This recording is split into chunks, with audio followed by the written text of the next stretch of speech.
I'd appreciate it if you wouldn't mention that wealthy thing to the dean. I'm going to talk about one particular aspect of this kind of litigation, sort of a narrow sliver that spills over into other areas. And it's the use of contingent fee lawyer arrangements by municipalities and states to pursue public nuisance litigation. On the one hand, this seems like a brilliant idea.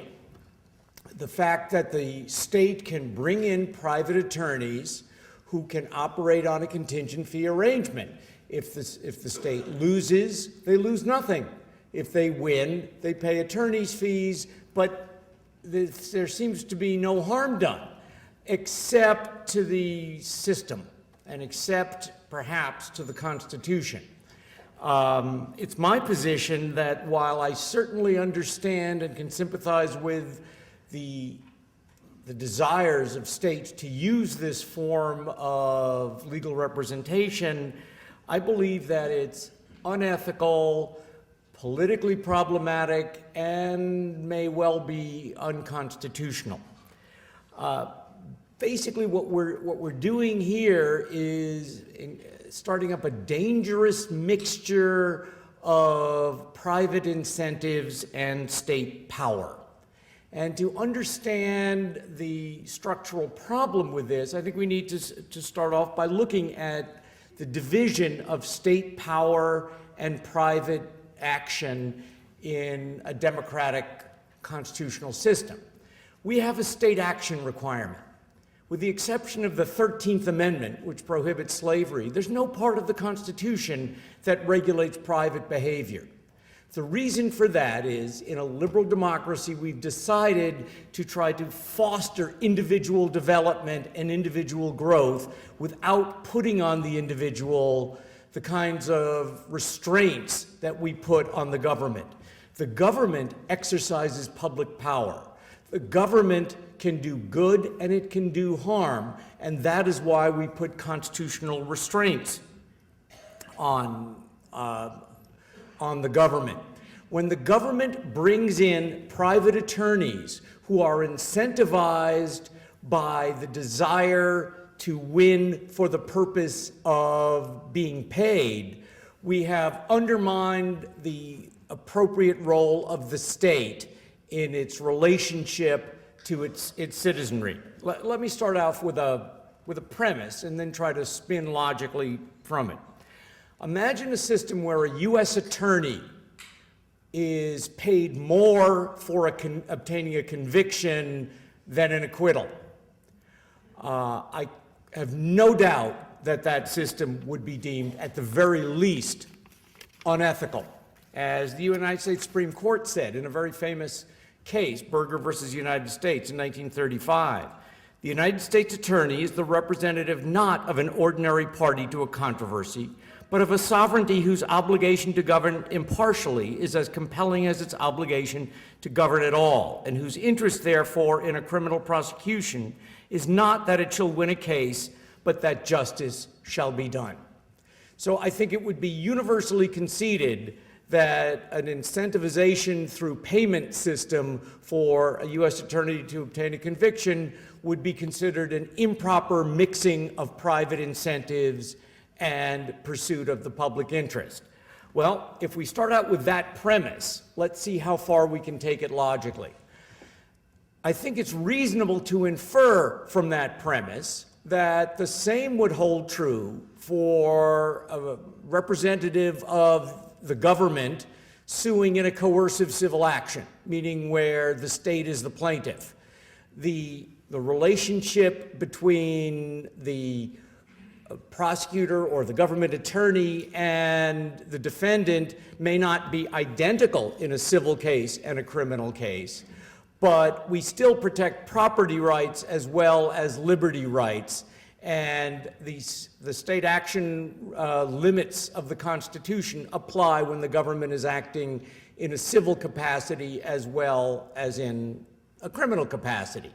So therefore, it would be inappropriate for a government attorney to be paid more when he or she is victorious, even in a coercive civil action, than when they were not victorious. The reason in both cases is that we want the attorney representing the government to focus on the interests of the public, not on their own narrow private interests.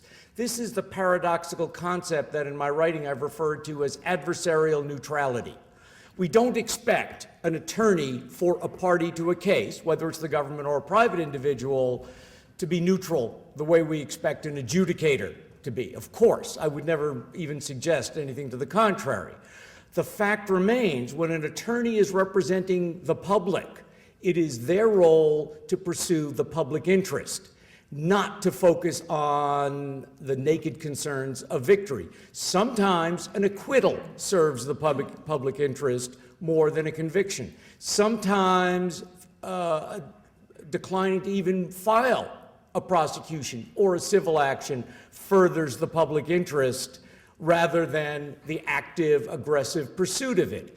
We want those decisions to be based not on some private incentives of the attorneys involved, but rather on the basis of the attorney's good faith assessment of what the public interest is. To color it by saying you will get paid if you are victorious in this action, but get nothing if you're not, is to distort public power with the kind of private incentives we expect from private litigants, but do not expect from government action. Okay. That's my premise and my first spin out from it. Well, what can we spin out from that? Can the state avoid the ethical problems that confront it when it has private incentives, financial incentives for attorneys that don't normally apply when the state is pursuing an action? Can they avoid those problems by delegating that state power of representing the interests of the public to private attorneys? Well, it's basically constitutional law 101 that the state action doctrine would preclude them from circumventing the limitations on what they can do by delegating a public function to a private authority. One can think back to the post-Brown versus Board of Education situation where states in the South tried to circumvent the restrictions of Brown by creating private schools that were funded by the state. Every case that dealt with it threw those out because they claimed these were delegations of state power. Just as when state prisons use private contractors to provide either control or care, those officials are controlled by the 14th Amendment because they are exercising state power. The same then applies when the state decides to farm out its own litigation to private attorneys. The private attorneys are not acting as private individuals. They are treated for purposes of ethical requirements and for purposes of the Constitution as if they were government attorneys. Since I believe I've already established that government attorneys cannot get incentivized by contingent fees, it logically follows that neither can private attorneys. Now, I've talked to some of my politically conservative colleagues about this, and they have very mixed feelings. On the one hand, anything that restricts the state is okay with them.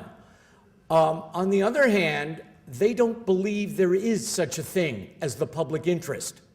They would rather have individuals focus on their own private interests than try to develop some concept of an elusive public interest. And there is a debate in American political theory as to whether there is a concept of the public interest separate from the private interests of individuals. I don't feel I have to get into that debate. Whether one conceptualizes the public interest as something apart from the sum total of all private interests, the one thing it isn't is the particular private interest of an attorney. there has to be something beyond narrow incentivization of for profit-making purposes of an attorney that guides the determinations of an individual exercising state power. Now, I have raised the question of whether this practice would be deemed unconstitutional as well as unethical. And of course, the consequences are potentially enormous if the due process clause is in fact violated here. I recognize it's a frontier issue, it's a controversial position, but at least as a thought experiment, I believe there's a serious argument can be raised that the due process clause is violated. Again, let's start with a premise and see what we can spin out from it. There is no doubt